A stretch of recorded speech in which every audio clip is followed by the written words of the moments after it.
Hello guys, कैसे हैं आप लोग। उम्मीद करते हैं आप लोग काफ़ी अच्छे होंगे, मस्त होंगे, दुरुस्त होंगे। तो आप लोगों के बीच मैं आज लेकर आई हूँ बायोलॉजी की क्लास। ये मेरा फर्स्ट क्लास है और काफ़ी बढ़िया से मैंने नोट्स बनाया है और नोट्स से ही पढ़ाऊँगी। ऑल एग्ज़ाम के लिए है। आइए हम समझते हैं। सबसे पहले हम समझेंगे यहाँ पे कि बायोलॉजी क्या है ना। तो बायोलॉजी हम क्या है, तो बायोलॉजी जो है जीवों के अध्ययन को क्या कहते हैं हम लोग, बायोलॉजी कहते हैं। ठीक है, उम्मीद करते हैं आप लोग समझ में आ गया होगा। आइए हम आगे बढ़ते हैं।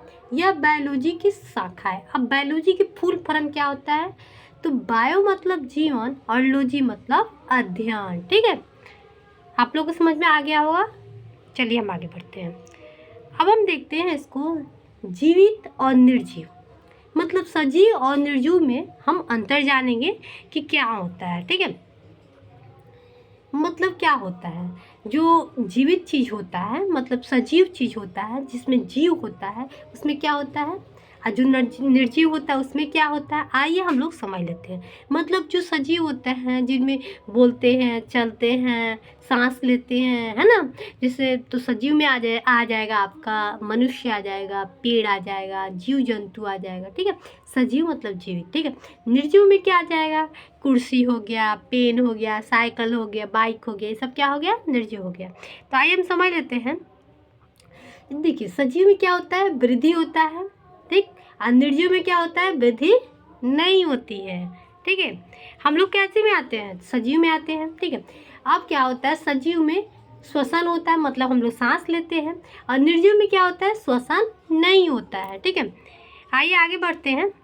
यहाँ पे सजीव जो होता है रिप्रोडक्शन करता है, प्रजनन करते हैं। ठीक है, और निर्जीव जो होता है प्रजनन नहीं करते हैं।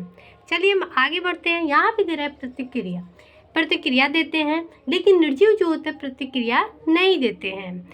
आइए हम आगे बढ़ते हैं, देखते हैं जीवों की मुख्य विशेषता क्या क्या होती है। आइए समझ लेते हैं। वृद्धि होता है, श्वसन होता है, पोषण होता है।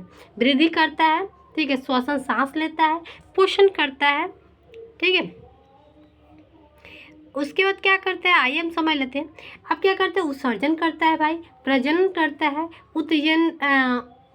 उत्तेजना के प्रति प्रतिक्रिया भी करता है। ठीक है, अब हम लोग समझेंगे, थोड़ा छोटा कर लेते हैं, जीवों का वर्गीकरण। ठीक है, वैज्ञानिक ने वर्गीकरण किया है। ठीक है, जीवों का वर्गीकरण अब कितने भागों में, 5 भागों में बांटा है। ठीक है, मोनेरा, प्रोटिस्टा, ठीक है, फंजाई, प्लांटे, एनिमैलिया। ठीक है, उसके बाद ये 5 हो गया। अब हम समझेंगे कोशिका। कोशिका क्या होता है, जीवन की सबसे छोटी इकाई होती है कोशिका। इसका खोज किसने किया था, रॉबर्ट हुक ने 1665 ईस्वी में किया था। ठीक है, आइए हम समझ लेते हैं। यहाँ पे रॉबर्ट हुक ने 1665 में खोज किया था। कोशिका का प्रकार क्या होता है, आइए हम समझ लेते हैं। 3 गो होता है, प्रोकैरियोटिक सेल, यूकैरियोटिक सेल। ठीक है, इसमें क्या होता है, इसमें न्यूक्लियस नहीं होता है और इसमें न्यूक्लियस होता है। चलिए आगे बढ़ते हैं। अब हम देख लेते हैं पोषण पौधे में होता है।